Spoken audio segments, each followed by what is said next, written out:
Hey there, brothers and sisters. I think we're going to give this one more try, even though I'm no good at it. And good people of the world, I know they're pushing for this one world religion, and it does seem like, it definitely seems like it's going to be the deception. But too much goes through my head, man. I think of my fellows who are good people. They're good people. They probably live as Christ taught us better than I do, and I just it breaks my heart there. I've been listening to Romans, and unless I'm misinterpreting it somehow, I think the Lord takes into account those who are living, as the law best they can, and but they don't know the law. Of course, none of us can perfectly. That's why we need Christ. But I just pray there's some, I don't know. And there's nothing wrong with thinking that way. Too many rabbit holes and seeing too many Christians and seeing them, that of course everything is off the hook now, and this is going to explain a lot of it. I don't know how you could just brush your fellows off as, you know what, you took the mark. What the.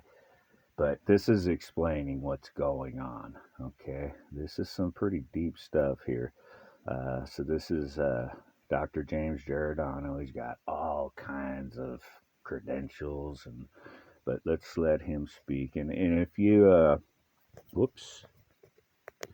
if you're so inclined and you don't want like my narrative, or you could listen to it better, I do recommend going to it so you can see where to click on, and I can leave links. And they're in my playlist too, under Weaponised Neuroscience.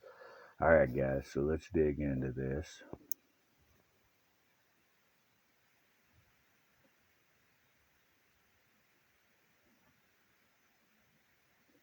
Hello, I'm Dr. James Giordano, professor in the departments of neurology and biochemistry, and chief of the Neuroethics Studies program at the Pellegrino Center for Clinical Bioethics here at Georgetown University Medical Center. Our ongoing work in the center has focused on those ways that neuroscience and technology, somewhat colloquially referred to as neuro-S&T, engages a whole host, a variety of different applications across the spectrum, from not only what's viable in medicine, but ever more what's become part of public life. Our capabilities in neurosciences in many ways are being seen as bold, literally bold, going bravely sometimes where we haven't gone before. But the question is, do we have an ethical system that's able to deal with the arising issues, questions, and problems as neuroscience becomes ever more not only tenable, but part of the trajectory and realizable on the 21st century world stage? Indeed, neuroscience and technology, neuro-S&T, puts the brain at our fingertips, literally puts the brain at our fingertips, very often in increasingly non-invasive ways, allows us to look into the brain, to map the brain, to study the brain, to understand the brain further. Not so much as an enigma or a mystery, but more as a puzzle to be solved. And this really underscores the fact that there's an ongoing dance, if you will, a tango, where both may lead simultaneously in an organized and orchestrated way of tools of observation, engagement and manipulation, and theories. And we come to the limits of those theories, and very often that prompts the development of ever more capable and sophisticated tools. In putting the brain at our fingertips, what it really allows us to do is to put our fingertips, and if you will, our futures, into brain science. So what we're able to do with neuroscience and technology at this point in time is to maximize our capability according to what's known as the 3 A's of engagement. We can assess the brain with plans to map connectivities in the brain, to understand structure and function relationships. But once we understand those structure and function relationships, we try to access the brain on a variety of levels, from the cellular all the way to the social, from the individual all the way to the international. And in so doing, we affect the brain. Assess. Okay, I'm sorry. From the individual all the way to the national. Access and affect. So what are these emerging tools of the brain sciences that allow us to not only expand our theoretical understanding of how the brain is structured and functioned, but perhaps also our realistic capability to engage that brain, to affect that brain, and to be less politically correct, perhaps to manipulate that brain? Well, in the assessment technologies, we have such cutting-edge devices and tools such as biomarkers, genetics and genomics, to be able to map the genomes and individual genetics that constitute the structure and function of our nervous system, and in those ways maybe contribute to our thoughts, our emotions, behaviors, who we are. The neurogenetics of identity, if you will. Brain imaging that allows us to view the living brain in relatively real time. And of course, this allows us to not only model the brain, but to map the brain, very much the same way that cartographers of old mapped those ever-expanding boundaries of what was known and what was not known of the ecologies and world in which we live. We're mapping the ecologies and that world, that universe within, that is the brain-mind. But in mapping the brain and identifying these structures and these functions, we develop capabilities to access them, essentially to target them. And here we see the interventional neuroscientific and technological tools. A variety of technologically based pharmaceutics that allow us to utilize nanomaterials to access the brain in ways that heretofore were unimaginable and impossible. Did you guys catch that? My lord. Peripheral stimulation, central stimulation, neurofeedback, transcranial modulation that goes through the skull but is not invasive, and then ever more invasive forms of deep brain stimulation. But we're taking that one step further to minimize the level of invasiveness, to be able to implant things into the brain with only minimal or non-invasive techniques and technologies. And we're yoking the brain ever more to computational interfaces and building from that neuroprosthetics and neuroorthotics that allow us to essentially rebuild a broken brain.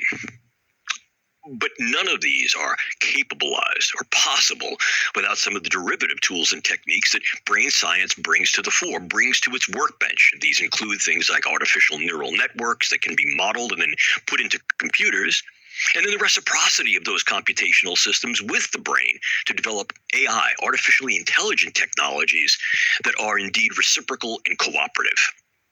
What we see the brain science is doing, like so many other fields, but perhaps best leading, if you will, the field, is engaging this new paradigm of integrative scientific convergence, ISC. It brings together the natural sciences, biotechnology, anthropological and social sciences, and the humanities. Why? Because neuroscience is like so many of the sciences, aims, seeks, orients to address, if not answer, the predorable questions of human anthropology, of human sociology, of our thought, of our philosophy. And what this allows us to do is to gain insights to what it is we are.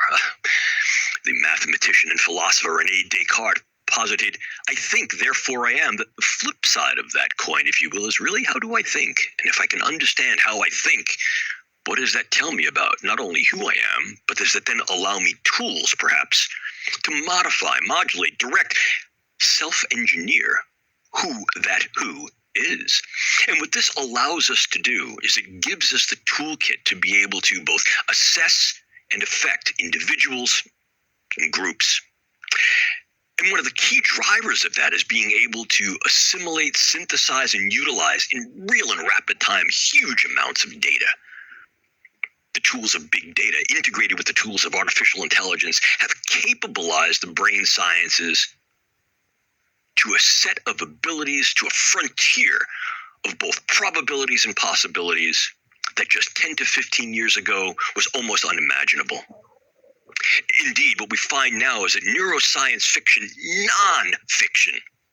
nonfiction, is becoming realized. Things that in the past seemed to only be the stuff of science fiction is now at our fingertips, is now a realistic both probability and ever more emerging possibilities as these techniques evolve and as those who use them understand that by bringing them together, we can open up a vista of things that we can do to assess and access and affect the brain. These include the use of gene editing techniques, probably most notable today, the use of CRISPR, Cas9, gene editing and gene scissoring techniques to be able to modify the genetics and genomics that contribute to the way our brain is structured and the way our brain functions.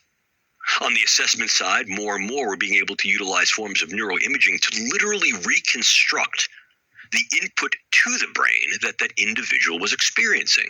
In other words, as we see here in this slide, you can image my brain and from that image relatively reconstruct what I was seeing, what I was hearing, what I was feeling. And of course, we can put all of these together into... Okay, I'm sorry, guys. Now, is that sinking into you? It's off the hook what they are capable of doing. Now, they know they can do that because they've been doing it. I don't believe I'm targeted, but I do believe, because there's something wrong, and I just cannot undo it. But I'm learning there is a way to fight it, and it definitely involves prayer. But we'll keep going here. New areas that allow the integration of assessment and intervention. Probably most notable among these has been some of the programs coming from the BRAIN Initiative, spearheaded here in the United States by the Defense Advanced Research Project Agency, DARPA. And probably the most exciting and cutting edge is one called N3, Next Generation Non-Invasive Neuromodulation. The capability to put vast arrays of sensing and transmitting electrodes deep within the brain in a non-invasive or minimally invasive way to allow real-time access to read from the living brain and right into the living brain remotely. My good Lord, guys. So he's talking nanotechnology when he's saying non-invasive, okay? That's what he's talking about. Through the cloud, through the web, AI. via distance, across time.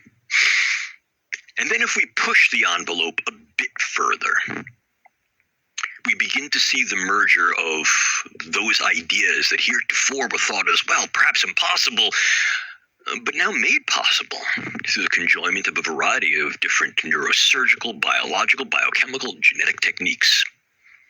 Probably most avant-gardistic of that is some of the work of the neurosurgeon Sergio Canavero, the Italian neurosurgeon, who, building upon some of the prior work of Dr. Robert White, is attempting to complete the first human body-to-head transplant. Now, garish as that might sound, the motive is in fact benevolent.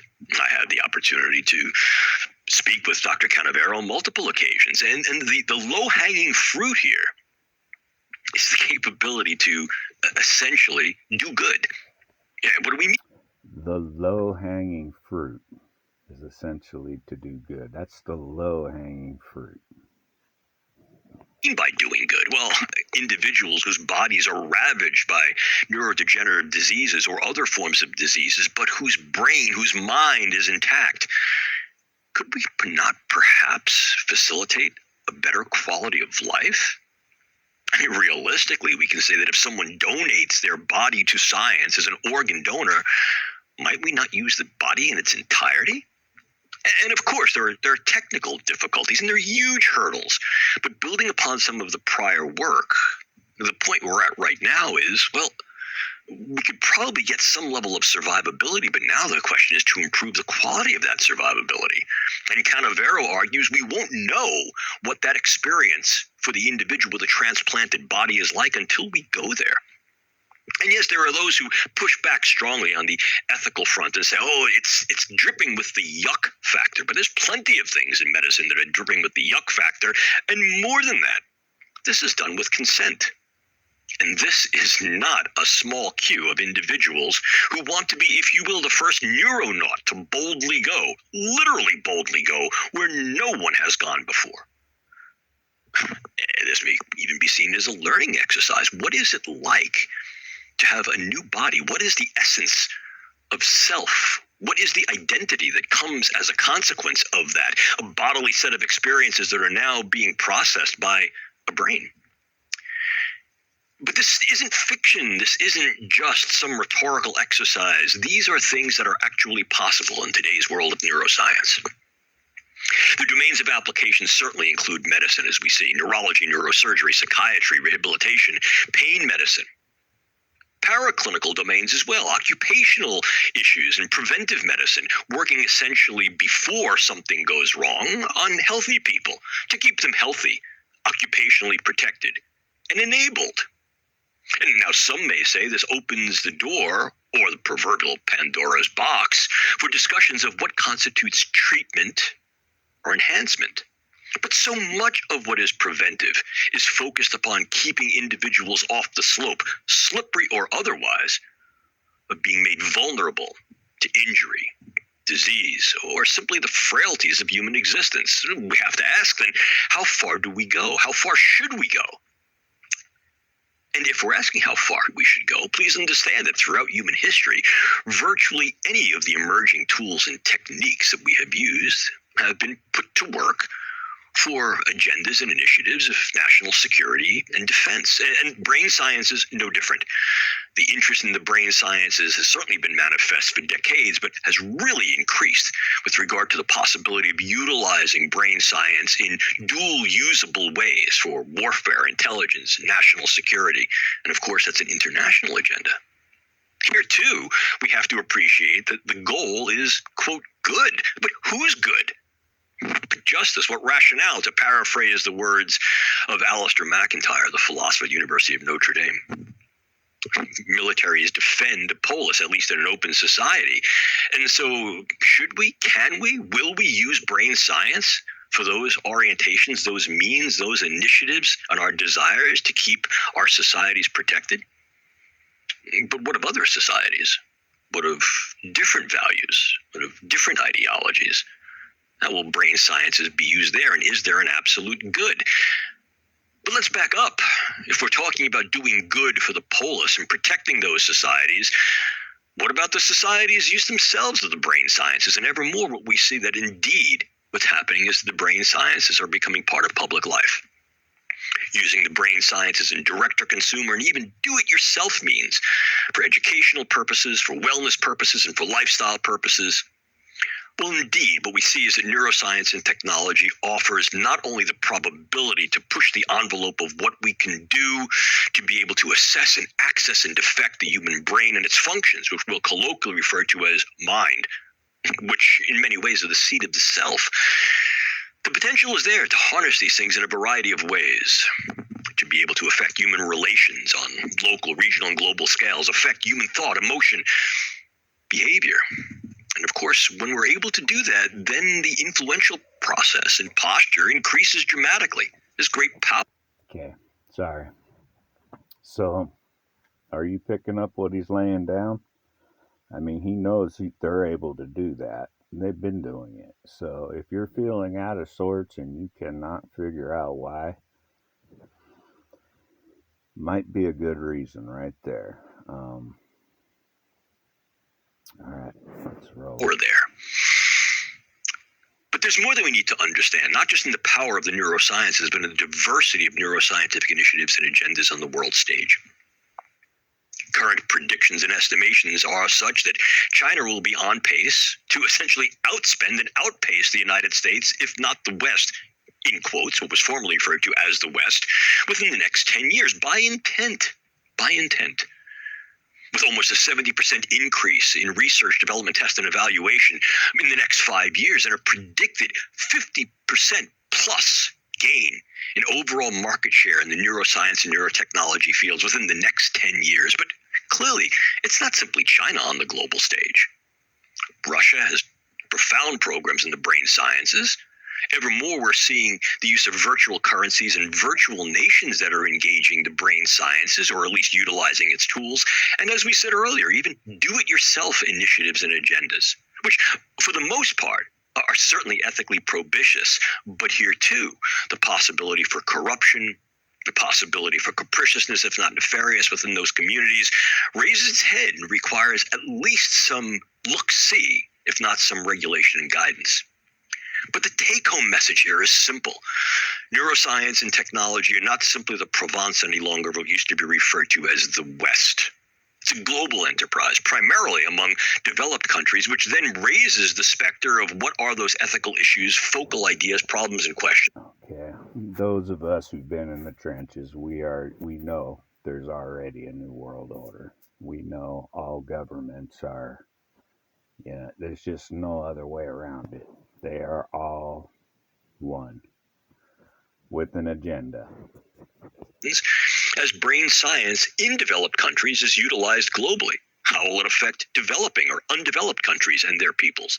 How will different developed countries' ideologies, ethos, ethics, morals, and laws affect the way brain science is studied, articulated, and used in a variety of its domains of application? We can view this, if you will, as more congenially as the good, the bad, and the ugly. But each and all of these might be relative terms. Who's good? How do we define good? How do others define good? Clearly, once again, I think the benevolent motive here is to be able to treat disease and injury, to lessen the human predicament and improve the human condition. But like any other tool, it's reliant upon those who develop the tools and use them. And in some cases, there's misappropriation of the findings of brain science, the tools of brain science.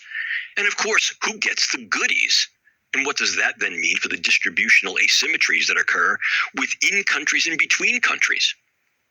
And if we look to what some might consider to be the dark side, and perhaps verifiably and defensibly so, then we can see the intentional misuse of the brain sciences, its information, its capabilities to be able to affect our moral regard and our individual and community treatment of those who we define as norm or abnorm, functional or dysfunctional, and whatever labels of good or bad that we attach to that.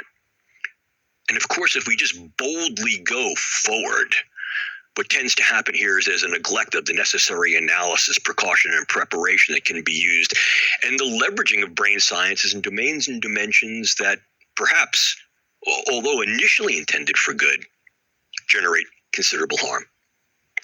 The ethical, legal, and social issues and risks that arise from the brain sciences can be parsed into two principal categoricals, those that are focal to the technology.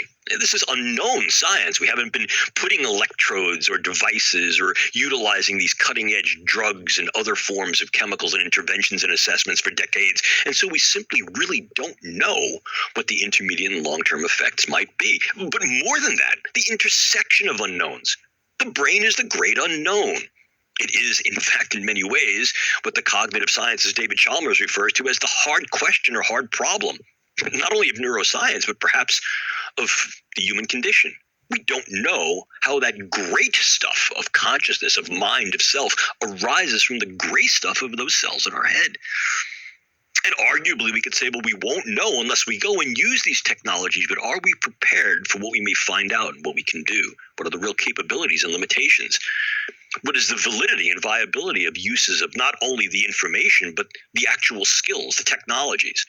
What happens if the technology runs away from us, or what is sometimes referred to as incurs a Wechselblad effect? In other words, we change nature in ways that have not been changed before as the engineers of our own evolution, only to create something, if you will, of a neurological golem that rises up, and suddenly when we pick our heads up from the proverbial workbench, we must ask ourselves, what have we done? Neuroscience doesn't occur in a vacuum, certainly not a social vacuum. None of science does. And as soon as we engage and understand that social milieu is important to what drives neuroscience and how those projects of neuroscience can be used in various social iterations, agendas, and iterations, then clearly then we see a whole host of potential questions. Is the brain-mind an inviolable space? Should we not continue these levels of profound and ever more sophisticatedly detailed assessments? What about autonomy? Certainly we can say that individuals' informed consent affords them the negative right of refusal that upholds their autonomy, but how informed can we be?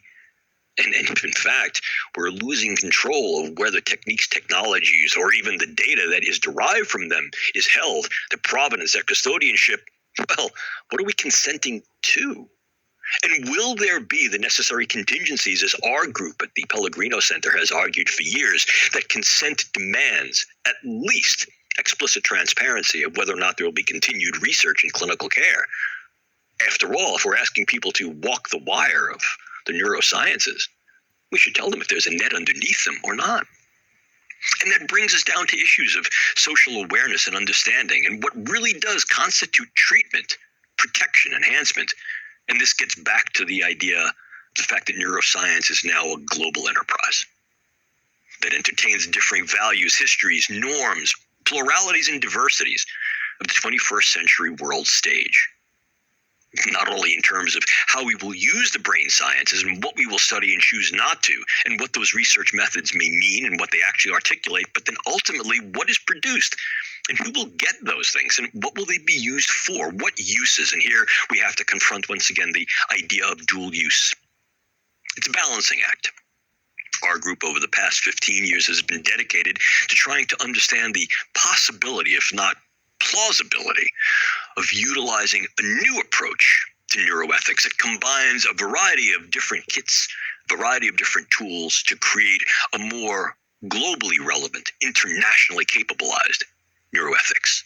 It must appreciate cultural diversity on the global stage of those different groups, cultures, societies, and politics that are researching brain sciences and putting it to use, and how the uses of those brain science are then being, in fact, articulated on the contemporary 21st century environment.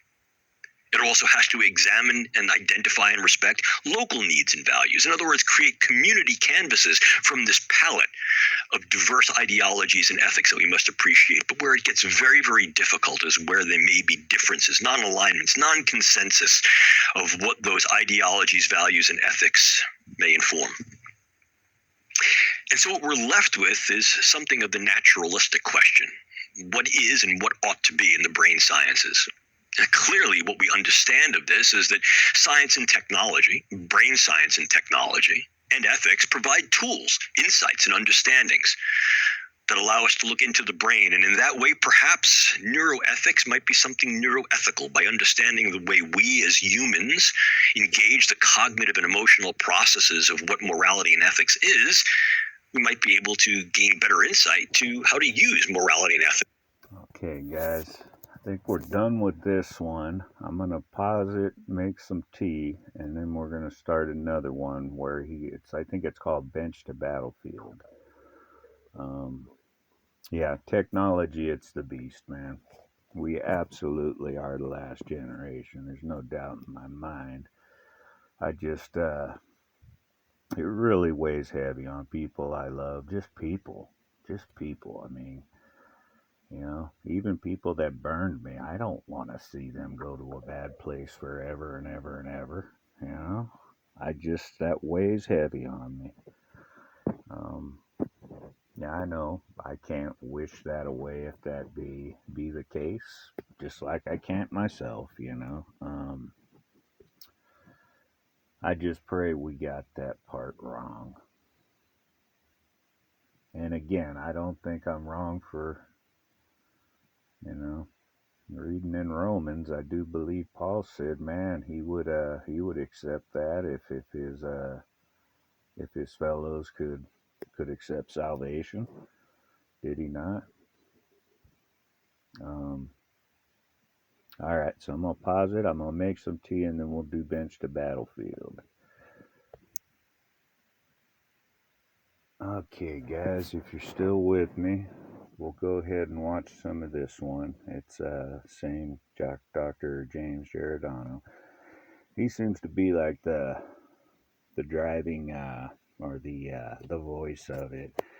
There are other people who speak on the neuroscience and neuroweapons, and man, you could even look into neuroscience for marketing and what they're doing. It's technology, man.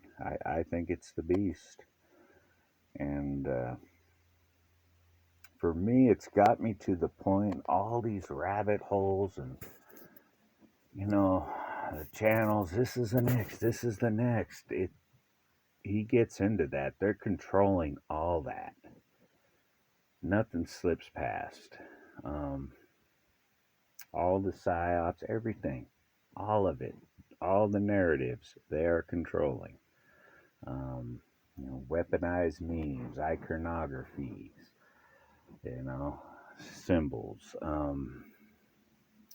Not sure if he speaks about that on this one, But yeah, and I don't think these channels are deceivers, but it's just, except for one, and I shouldn't say it, but I am. That Wally Works, man, that guy is a deceiver, big time. My God, I've seen some scandalous stuff he's done. It's just, and people. So I think this whole, don't get me wrong, I'm not taking the vaccine. There's no reason for me to, and I'm not doing it. And if I was asked, I would say I really wouldn't do it, you know. But again, I'm going to say I do not believe this is the mark. I don't know what the heck it is, but that's my belief, and you're entitled to yours. But it's weighing too much on me looking at that stuff. And you're seeing when this doctor's speaking about the weapons they're using. Again, I do believe, this is me, and I'm new at this, but yeah, the Bible and prayer. I don't understand the Bible. A lot of it I don't want to be right, and rightfully so. And Paul said, love trumps all. Love trumps all.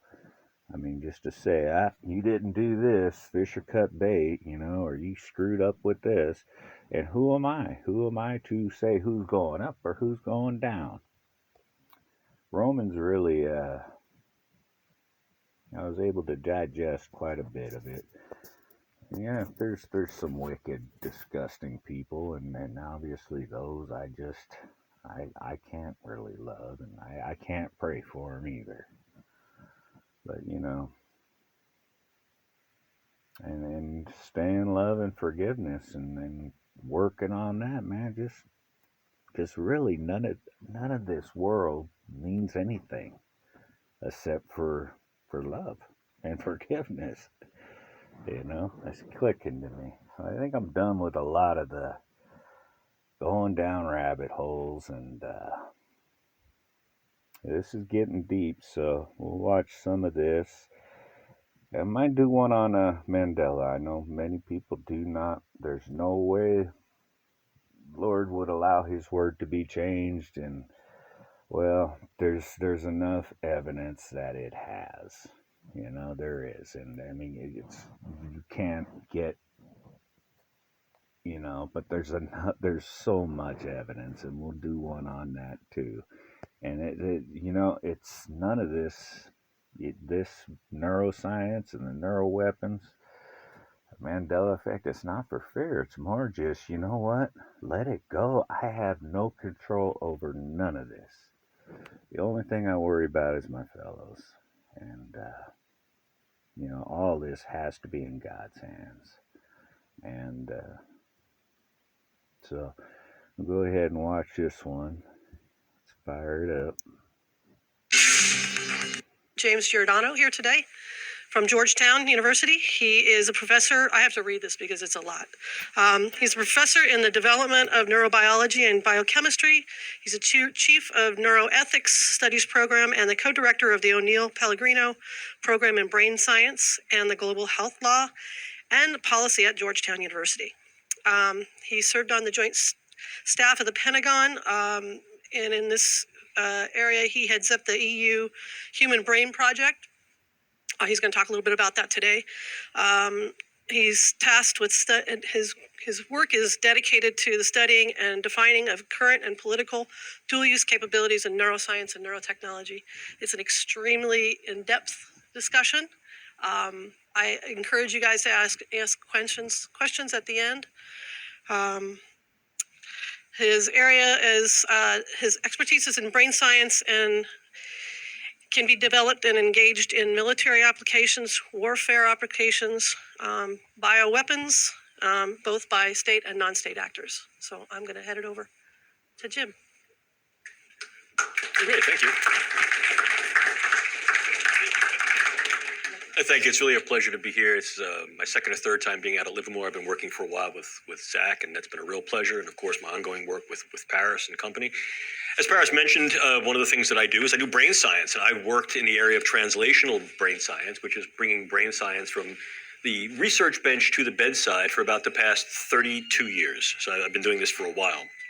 Brain science, as you may know, has also had a fairly rapid development and trajectory of its capabilities, moving from fairly simple approaches to studying the brain to far more complicated approaches that I'll talk to you about today. But like with so many other areas of science and technology, the capability that is conferred by the science, that is the knowledge, and its techniques and its technology, therefore its tools, giving us implements, to affect in some way a biological system, renders it relatively powerful to do a whole host of things. Now, as Paris mentioned, of course, I also work as the chief of an ethics center at Georgetown. I'm working within the Pellegrino Center for Clinical Bioethics. And what I do is an area called neuroethics, a relatively new field, but not per se. The idea is that the title of neuroethics has only been around since about 2002 in formal use. But the idea of understanding the ethics, legal, and social issues and regulatory issues that arise from any science and technology are quite old. What makes neuroethics a bit more interesting and perhaps unique is that the thing that we use as the focus of our study, the brain, and those techniques and technologies that go into studying the brain and in some ways affecting the brain, remain relatively unknown to us. I don't care how you twist this. There's really none of us in this room, and I've been a brain scientist for over 3 decades, who could tell you how the great stuff of cognition, emotion, and even behavior arise in and from that gray stuff of those squirting, squinting cells that exist in your head. We don't know that. If I were going to be Aristotelian for a moment and sort of wax philosophically, what I could tell, you enjoyed it, that's good. So I always look for the philosopher in the crowd who gets the Aristotelian gig. The issue is very simple. We don't understand what's called the efficient cause of what the brain does.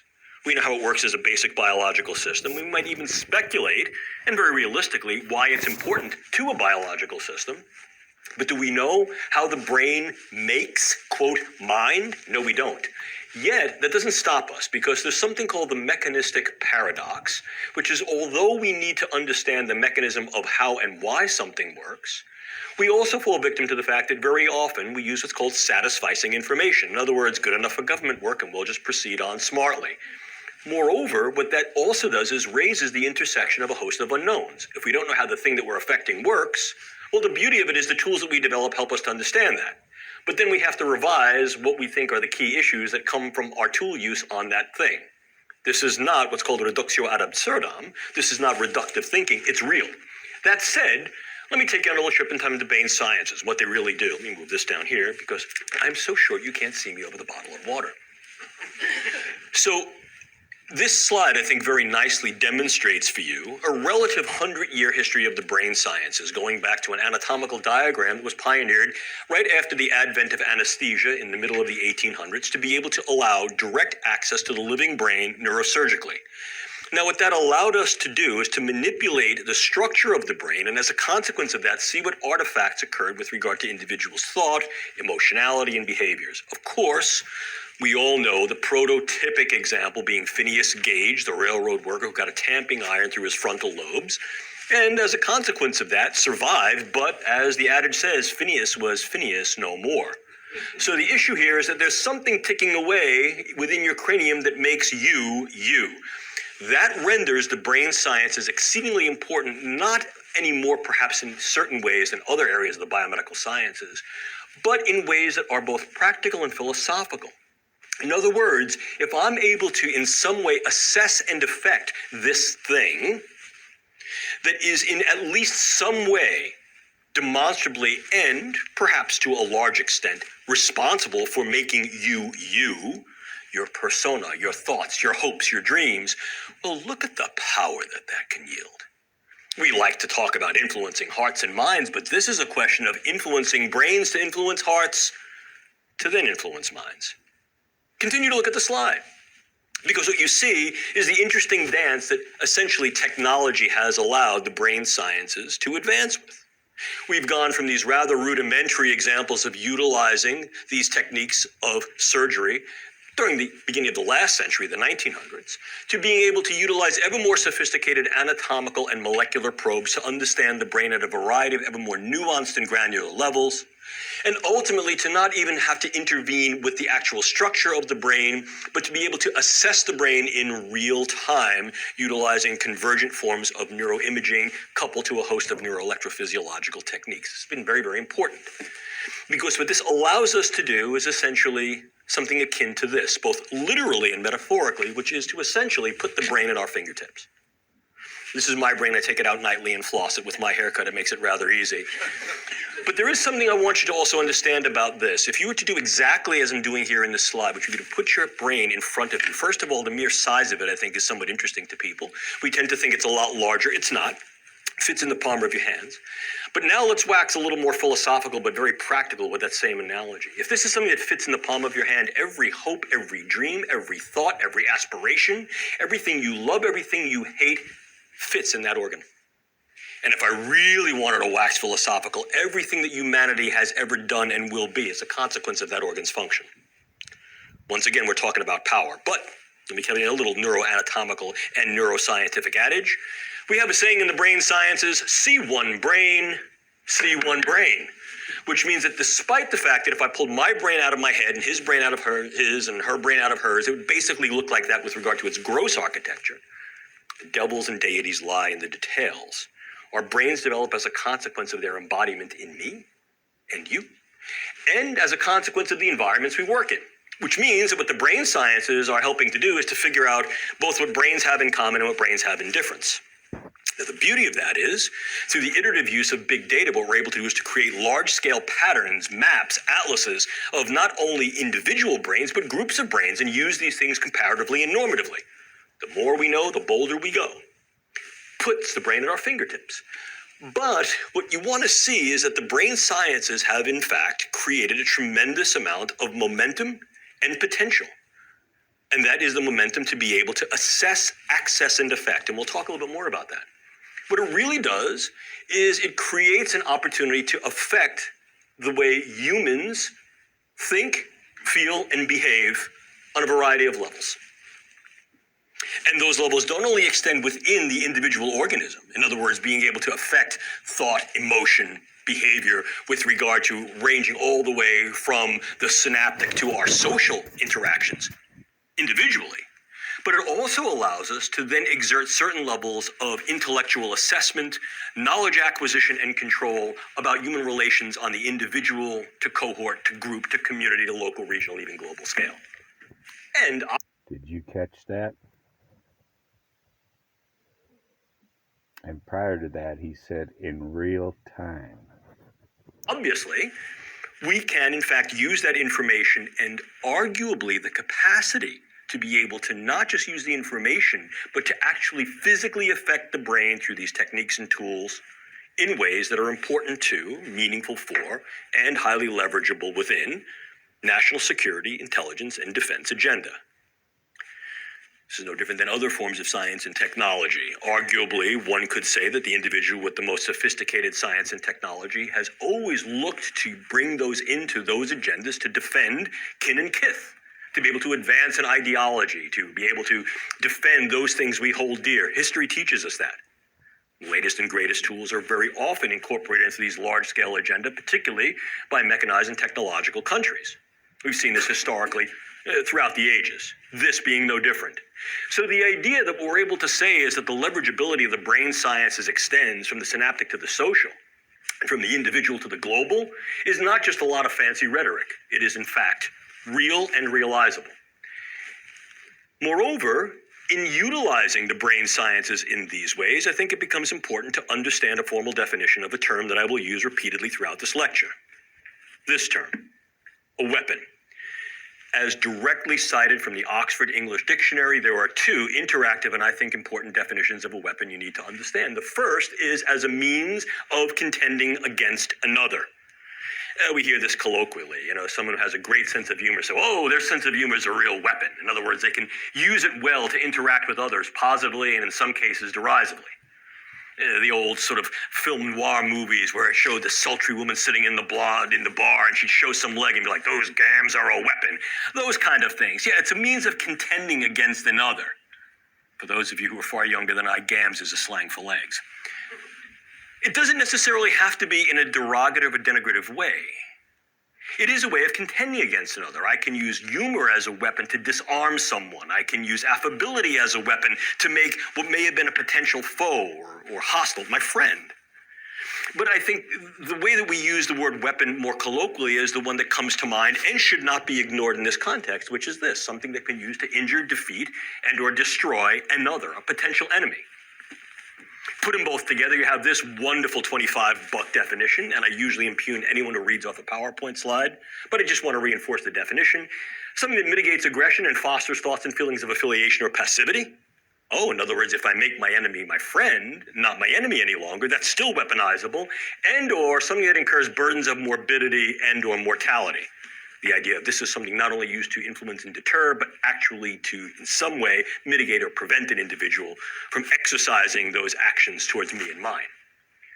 If we look at weapons and we were to trace these historically, I think Ruddington provides a very, very good overview of the history of weapons. There are a number of different books that could provide this for you. Everything from somebody picking up a rock and using it a la 2001: A Space Odyssey, all the way up to the contemporary use of very, very sophisticated forms in S&T. What we see is as the momentum of S&T increases, the weaponizability of that science and technology in a variety of realms also increases. It used to be that I need to be exceedingly close to someone to now influence them with a weapon, and now what we see is we create both distal potential as well as much more capable potential to affect them in a variety of different ways, ranging from the sublime all the way up to the severe. So we know this to exist. There are two types of weapons: those that are called soft weapons and those that are called hard weapons. If we now take a look at the brain sciences as weaponizable, a real word by the way, we can see that in fact the brain sciences are weaponizable across both dimensions: soft weaponizability and hard weaponizability. In the former sense, we're seeing that the neurosciences can be used to gain economic leverage, not least of which is because neuroscience and technology commands and captures $175 billion with a B dollar annual market space. There's a tremendous amount of global economic leverage that can be occurred and affected, but can also be used for somewhat softer applications in the national security space, inclusive of intelligence purposes and the use of neuro and cognitive sciences to develop insights to and techniques for psychological operations and information systems, what is referred to in military parlance as PSYOPs and MESO. If we now transition that into more hard forms of weaponizability, these are the areas where we're actually looking to exert physical, not just cognitive influence and or deterrence. These are your more classical forms of weaponization where you actually see things like guns, bullets, bombs, etc. But now, when confined to the biological space, we see chemicals such as drugs and other chemical agents, biologicals such as the use of various microbes, both bacteria and viruses and toxins, and increasingly devices, which up until quite recently were not even considered to be in the weaponizable space, and only very recently, with regard to the last review conference of the International Biological Toxins and Weapons Convention last December, did the Australia group raise the possibility that certain devices, namely neurotechnology and hybrid cyborg type devices, which we'll talk about, should be considered within the larger scale of what might be a potential biological. So what we're seeing is we need to cast a broader net as we increase broader and ever more sophisticated capabilities. Still with me? Okay. In fact, what we're doing here is... Okay, when he speaks of devices, 5G comes to mind. Remember, this was 4 years ago. Now, I don't know if 5G is... everything comes from the military, so obviously it is a weapon, but is it being used? I don't know. I could tell you I'm not myself, but is it I mean, he's telling you what they're capable of doing. He knows if he knows they're capable of doing it, they've been doing it. But again, I do believe, it speaks a lot in the Bible about conquering the mind, right?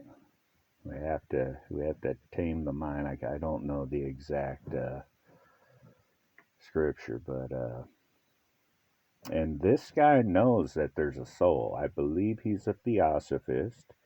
I've seen him on a panel. It was a life after death discussion. He was on a panel, and they were speaking about near-death experiences and all that. He knows there's a soul, and the mind isn't your brain. Your brain's just a computer that. So, all right, let's keep going, guys. Just this, we're targeting the brain. And we're targeting the brain on a variety of levels. Now, like any good target, what I have to be able to do is I need to put the pipper on point. In other words, I need to put this gun sight, so to speak, where I want it to be. Otherwise, what I'm doing is I'm just hosing a target indiscriminately. That's not what I look to do. I don't want buckshot. I want sharp shot.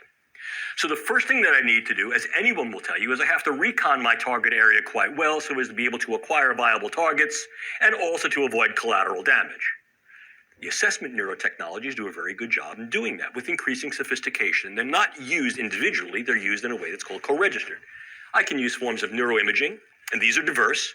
They run the gamut from the older forms, such as things like computerized tomography and single photon emission tomography, to the much newer forms that utilize a highly specific electromagnetic pulse signal, not only to be able to image certain brain areas, but also to image tracts, communicating networks and nodes within the brain in a directional way in rather rapid time. I can utilize neurophysiological recordings such as electroencephalography, and I've dialed in the specificity of that as well through the use of quantitative techniques. I can also look at neurogenomics and neurogenetics, taking a look at genetic profiles of individuals and groups to be able to determine what genes may be in fact coding for certain structures and functions of the brain. I can utilize proteomics and other forms of biomarkers, and I can utilize neurocyber informatics. In other words, I can harness all of these forms of assessments to a big data approach that allow me to make both comparatives and normative indices, not only within an individual, but between individuals, not only between individuals, but within and between groups on a variety of scales. So the idea of assessment technology, in many ways, combines each and all of these, and the combinatory power of that is facilitated and fortified through the use of big data. We've written comprehensive. So with artificial intelligence gathering the big data and D-Wave quantum computing, able to compute it with the technologies he was talking about, the nanoparticles, they can CRISPR, they could create customized bio, and it's off the hook. So let's keep Simply going. About the use of big data as a force multiplier in neuroscience and neuroweaponology. And if you're interested, I'd be happy to provide that to you. But the idea here is, like so many other forms of recon and evaluation and assessment, we as humans tend not to turn rocks over just to look what's underside. We turn rocks over so we can use what's under there. The brain is no different. If what I'm doing is I'm trying to put a pipper on target and make sure it's square on point, I want to do something with that. This is not just a let's go see mission. This is a let's go see so that ultimately we can translate this into some viable effect, either of the knowledge or to actually target these things through the use of some technique or technology. Now what we're looking at is the interventional techniques. Do not ignore cyber, because power comes from knowledge and information. And if I understand how a brain works and how neurocognitive mechanisms are operative and the various impressions we then gain in our thoughts, emotions that may ultimately feed into behaviors, I can manipulate the type of information and its delivery so as to be able to influence brain state. This is part of the incentive and underlying rationale and methods that were employed in a DARPA program called Narrative Networks that was led by a colleague of mine, Dr. William Casebeer. Exactly at doing that. The more we know about the way a brain works, the more we can utilize said information to develop key narratives of psychological and meso operations that are then viable to be able to then be used to influence individual and group brains.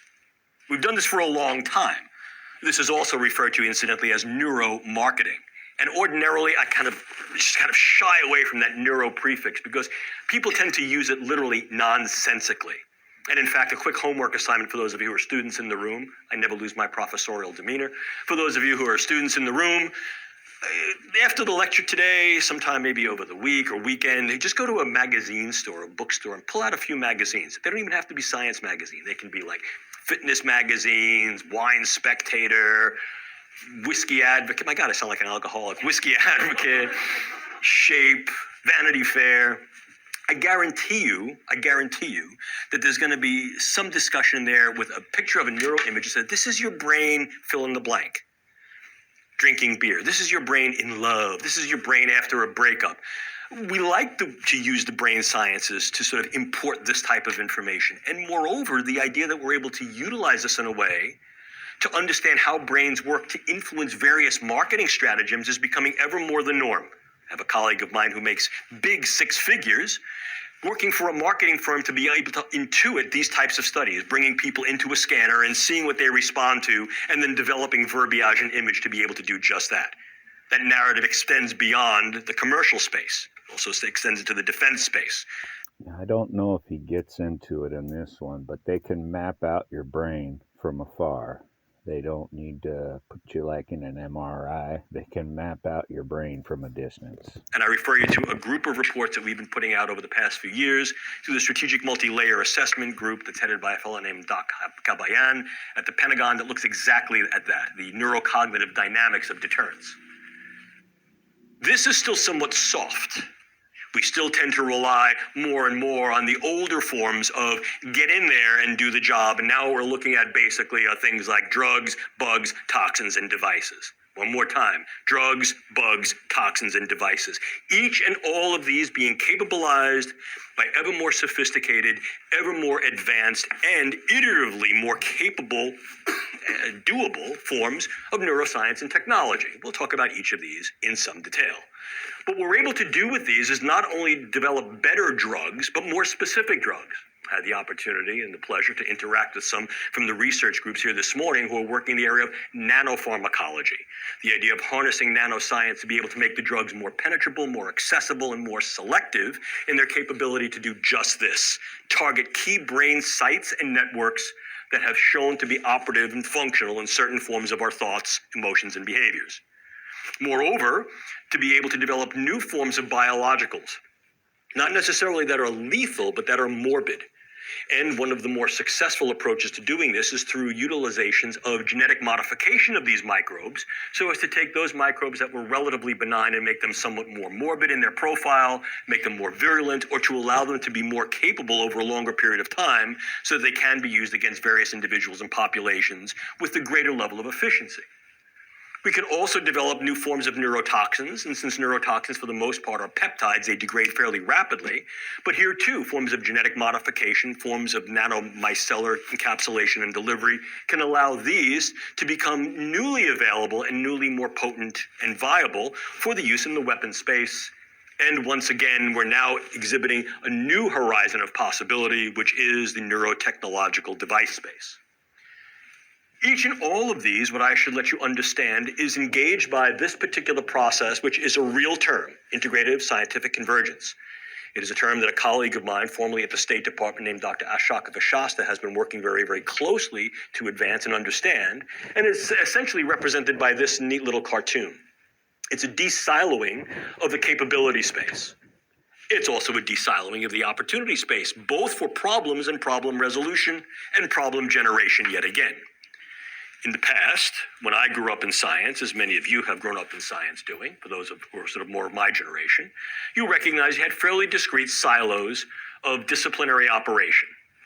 Those of us in chemistry who talked to those of us in biology, and there was some crosstalk, cross-fertilization, but very often they occurred at the top and the bottom of the silo. Things that occurred within the silo occurred within the silo. Sort of like what happens in Vegas stays in Vegas, what happens in your department stays in your department.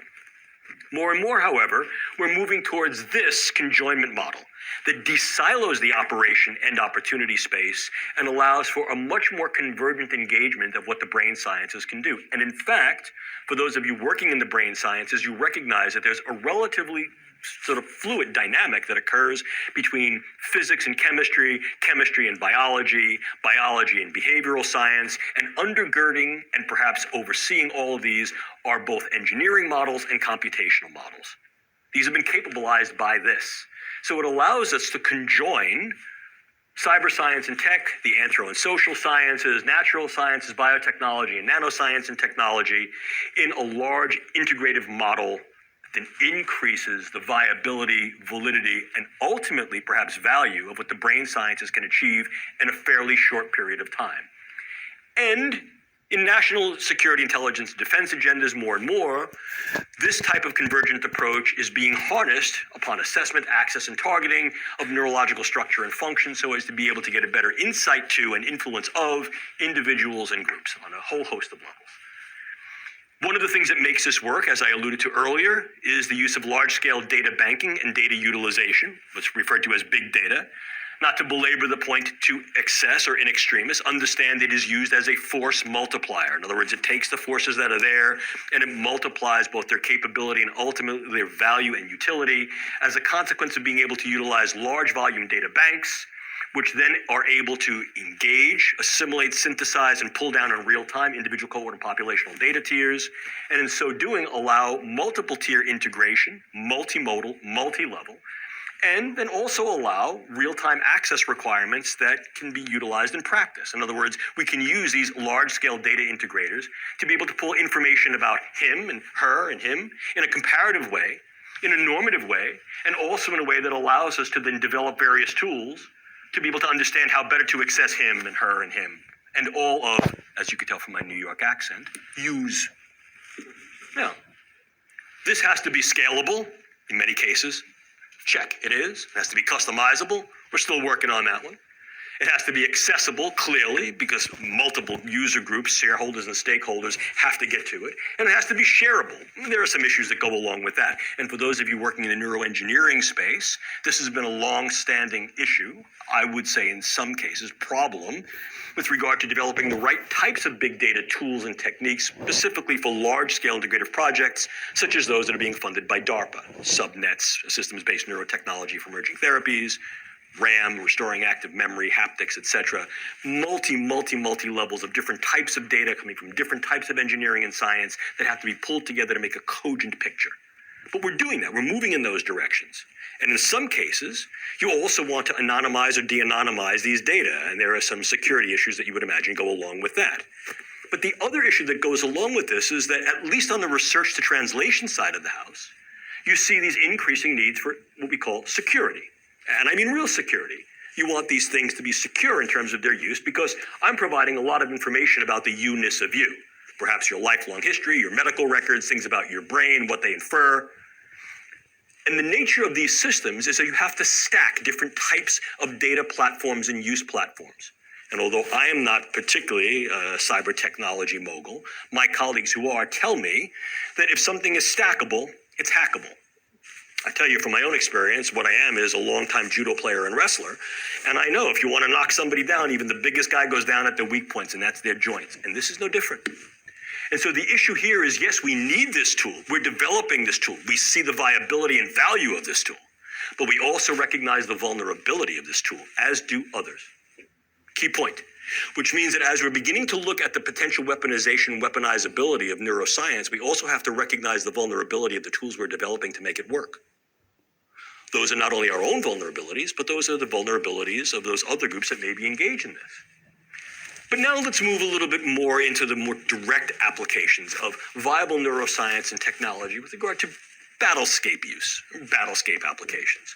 I've given lectures over the past couple of years and written chapters that have directly attributed the brain as the next battlescape, and I truly believe that, as do a number of my other colleagues. I'm not alone in that belief. The idea of developing a much more punctate and much more clear definition of what dual use constitutes and recognizing that this is, in fact, a very usable domain of the brain sciences, I think is a reality we must face. So much so that let me give you a little bit of history as an aside, not to bore you. In 2008, a convening group of the National Academies of Science created a special commission, a task force, to take a look at the viable military use of the brain sciences. In 2008, they said, yeah, there's a lot of stuff going on there, but it ain't ready for prime time yet. 2008. In the interim, there was an ongoing study being conducted in Europe by the Nuffield Council of Bioethics that devoted a specific chapter to the weaponizability and dual-use potential of brain sciences and said, we're getting very close. And they estimated that within about a year or two, this would in fact be translatable and ready for prime time. In the United States, the same convening panel of the National Academies reconvened, and in 2014 wrote a second report that said, yes, indeed, the brain sciences have matured to a point not only where they are ready for primetime national security, intelligence, and defense applications, but are currently being investigated and in some cases are being used in such endeavors, not only domestically, but worldwide. 2008 to 2014, what happened? I'll tell you what happened. It reflected the transitional pace of progress in the brain sciences, which has gone from between 15 and 20 years down to a translational space of about 60 to 72 calendar months. In 5-year windows of opportunity, the brain sciences are able to make ardent strides, and as a consequence of that, are now moving rapidly for their consideration into this operationalizable space, ever more. What I caution against very strongly is two things. Number one, crying wolf, and number two, what we call chicken little phenomenon. The first is wolf, wolf, wolf, and there's no wolf there. So finally, when there is a wolf there, we're caught with our knickers down around our knees. And the second is the chicken little phenomenon. The sky is falling, the sky is falling. That's exaggerative claims. That does nobody any good, and it wastes resources. This is not crying wolf, and this is not chicken little. There's a wolf there. And although it may not be that the sky is falling yet, folks, it looks like rain. Bring an umbrella. That said, what's going to rain down? This. Various uses of neuroscience and technology in intelligence, security, and defense operations. So for example, if we take a look at the intelligence and surveillance space, our group has been very focused upon the capability of something called NeurInt, Neurocognitive Intelligence, which really represents not only assessing various neuropsychological factors that are operative in narratives of individual and group activities and the cognitions that underscore them, but also harnessing intelligence operators to brain-machine interfacing systems so as to allow an increased capability through reciprocal dynamic robotics, whereby the system is doing certain things quite well, the human operator is doing things quite well, and they reciprocally learn from each other. Demonstrated shifts in performance curves to the left, in other words, improvement in capability, has been demonstrated through some of these techniques. And the use of large-scale databasing that's able to present and engender certain patterns of salience to pull signal from noise has been very helpful in this. Is this a work in progress? Yes, absolutely. Is it in progress? Very absolutely. Moreover, we can utilize various types of brain assessment and access approaches for forms of biotracking, getting what's called neurological signatures or brain signatures on key individuals that then may be representative of whole groups. This speeds back to what we discussed earlier, the neural narratives. If I understand how his brain works and how her brain works, and I'm able to do that on a broad enough scale, I can develop patterns, and as a result, I may be able to use that in ways that inform my intelligence. It synergizes and force multiplies my human intelligence, humint, my signal intelligence, sigint, and my communications intelligence, comment. NeurInt coupled with assessment and access gives me said capabilities. But I can also begin to utilize this for intelligence acquisition in different ways. I can, for example, utilize neuropharmacologics and various forms of brain stimulation to be able to extract information from key intelligence targets in ways that are far less deleterious and or harmful to said targets, and as a result, uphold a higher, if you will, moral conduct in the face of various forms of intelligence operations. Now that I've said that, I should tell you that this is not without argument, because there are those that think, wait a minute. The last sanctified space is that of my consciousness, and you're using this stuff to invade that? You're right. There's an ethical argument there. Is this more or less harmful than other means of information extraction? Well, clearly, I think this is not only a debatable point, but an importantly debatable point, which forces us to essentially set parameters and limits and ask not only can we use this, the answer is yes, should we use this? And if the answer there appears to be yes, then the far more granular, specific, and ever more important question is really how, when, under what circumstances? I'll keep you poised in excitement and anticipation on the ends of your seat for the answer to that, which comes later in this lecture. For those of you watching on video, stand by. So what we understand is this possible? Yes, it is. In fact, it came He was just speaking to us there. up in our discussions this morning. Might it be possible to utilize these techniques and technologies for information acquisition, particularly in those ways that are going to be far more efficient without incurring, quote, burdens and harms on those who are interrogating? And what are the scenarios into which they could be used? Again, the short answer to the question is yes. The long answer to the question is how, when, why? These are percolating, and certainly I don't think there's a necessarily definitive answer, although there seems to be at least an ethical posture that may be useful in trying to adjudicate the approach. Moreover, we can also utilize something called Titan, which is tiered integrative tracking and access networks that utilize biologically implantable chips to then track key individuals in a variety of circumstances and then yoke these to known information about the way brains work to create narratives and behaviors. And essentially what this does is this adds to what's called human terrain teaming. This feeds back to an older idea called naked man approaching. In other words, I don't need to identify you by your uniform, by your clothes, but perhaps by certain anthropometric characteristics, and in this case, biological signatures. So the idea of indwelling biosensors that are able to then upload remotely telemetrized, so this is what happens when the coffee wears up, telemetrized information is quite real. Those of you working in the area of biosensors, RFIDs, understand the potential power here. This is a key area for dual use because these types of sensors are being developed for populational monitoring of key biological variables that can be then uptaken into health information databases. The same type of thing can be used for other forms of information, not least of which is tracking and identification. The idea to then be able to take a key individual set of biological metrics and immediately in real time pull them into a large-scale data analytic to say, this is who this person is, and this is where this person's been, and this is who this person has been interacting with, could be very, very useful. It also obviously opens the specter. It clearly opens a Pandora's box of potential neuroethical, legal, and social issues. Once again, it refers to the context of use and how we define what is good, not only what is right and capable. We can also utilize neuroscience and technology to augment the capability of potential warfighters, not just intelligence operators. This sort of gets into some of the discourse that had been bantered around previously in the field with regard to, quote, super soldiers, and what we're able to do with regard to capabilizing functions of the brain to then increase our cognition, our emotion. Okay. Well, if you guys are still with me, I think we'll call it there. That's enough. And again, if you're interested, you know, you could just key in neuroscience and you're going to come across this doctor. I don't believe he thinks he's doing wrong. He tensions, you know, it's kind of like when gunpowder was invented. I mean, it was invented, so it's there. There's no doubt in my mind the fallen angels, Satan is behind all this. It's and if you're not a Bible believer, I understand that. I am. I think it's our only hope. And you know, when he was talking about the interrogation, I think that's where Jesus said, "Don't worry about what you're going to say when they take you up," because I mean, they could read our mind, guys. They could read our mind. He said, in that hour, the Holy Spirit will. So again, I think a lot of us are under this kind of attack. I believe I am. I don't know, but I do, and but I do believe prayer is helping, and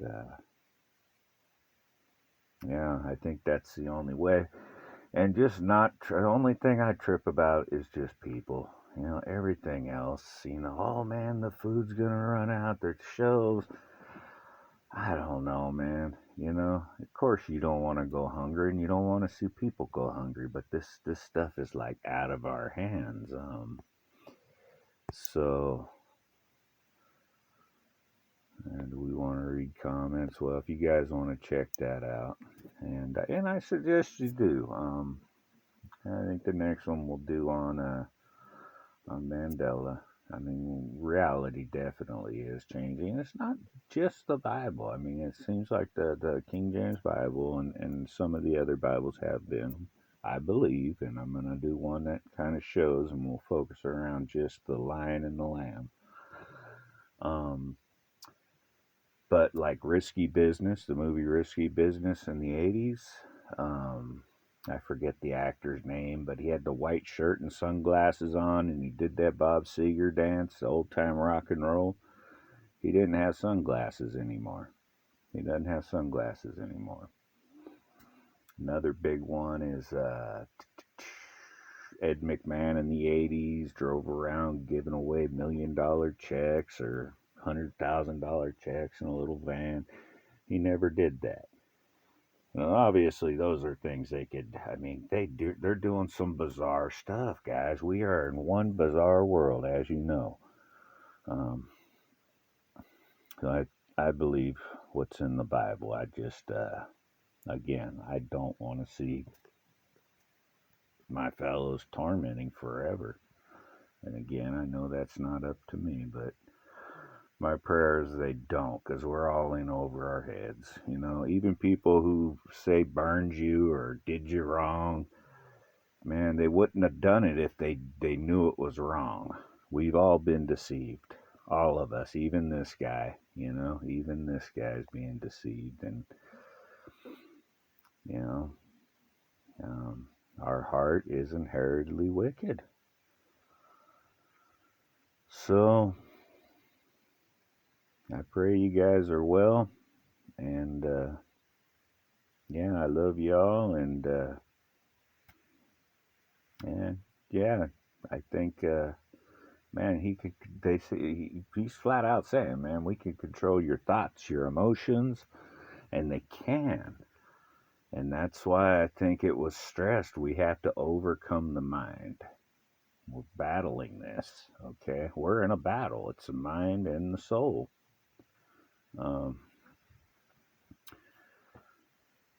I'm just starting this journey, so I'm no good at it, but I'm trying more and more, and in the last couple of days it seems to be working. So if you're like me and you're having a hard time reading the Bible, I've just been listening to the tapes, and then all of a sudden I'll get the urge to open it up and read a bit, and you know, I don't believe the Lord will allow anything significant in there to be changed to where I know, oh, it's all significant and, you know, all that. I know, I don't believe he's going to let us not be able to connect with him and what he really wants to relay. Just my belief. I could be wrong, but, all right, guys. Well, I pray all's well, and I'm signing out.